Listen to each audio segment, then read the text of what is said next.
MailChimp is one of the most powerful email marketing tools available, and generating an API key is crucial step to unlocking its full potential. But what is a MailChimp API key and why do you need one?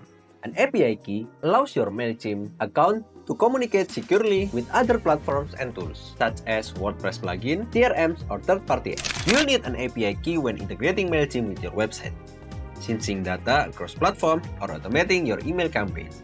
Essentially, it's your gateway to seamless functionality and powerful automation. The good news?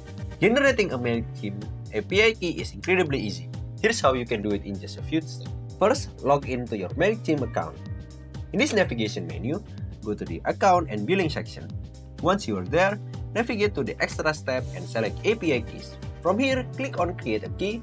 Give your new key a name, something descriptive that helps you remember its purpose, and then click Generate. And that's it. Your new API key is ready to use. Just copy it and paste it into the tool or integration you're setting up. Keep in mind, your API key is sensitive information, so never share it publicly or store it in insecure location. Take control of your integration and make your email marketing workflow seamless. Thank you for watching, and I will see you in the next video.